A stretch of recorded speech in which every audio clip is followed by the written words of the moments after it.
Everyone, সবাই কেমন আছো? আশা করি সবাই কিন্তু গরমে খুব একটা ভালো নেই। যা প্রচন্ড গরম পড়ছে, কিন্তু কি আর করা যাবে, ঝড় জল বৃষ্টি সমস্ত কিছুতেই কিন্তু কাজে তো যেতেই হবে। তো আমি এখানে আমার টিফিনটা নিয়ে তো চলে গেলাম, আর স্টেশনে এসেই তো ঘেমে জল, তারপরে মুখে চোখে জল দিয়ে কাজ শুরু করার পর চলে এলো আমাদের লাঞ্চ টাইম। তো এখানে কে কি লাঞ্চ এনেছিল সেটাই তোমাদের সাথে শেয়ার করছিলাম। আর সেদিন প্রীতির ছিল বার্থডে, তাই ও এনেছিল ফ্রাইড রাইস আর চানা মশলা। তো এটাই দিয়ে আমরা খাওয়া দাওয়া শেষ করেছিলাম। আর সত্যি বলো, সময়ের সাথে সাথে জীবনটা কতটা পাল্টে যায়। যাই হোক, এরপর তো আবারও চলে এলাম ট্রেনের ভিড় ঠেলে আবার বাড়ির দিকে। কিন্তু সেদিনকে আমার না ভীষণ মিয়ামরের কিছু খেতে ইচ্ছা করছিল, তো গেছিলাম মিয়ামরে। আর আসার পথে একটু চপও নিয়ে এসেছিলাম বাড়ির জন্য। তো বাড়িতে এসে তো তারপর ফ্রেশ ট্রেশ হয়ে বসলাম হচ্ছে একটু খাওয়া দাওয়া করতে, কারণ লাঞ্চ করি আমরা একটার সময়, তো প্রচণ্ড খিদে পেয়ে যায়।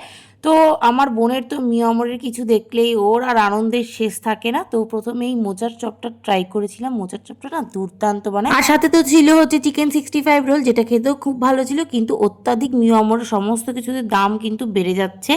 তো যাই হোক, এবার যেহেতু গরমকাল আর রাত্রেবেলা মেনুতে দুধ রুটি থাকবে না, এটা কি হতে পারে? আমার বাবা তো প্রায় প্রতিদিনই দুধ রুটি খায়।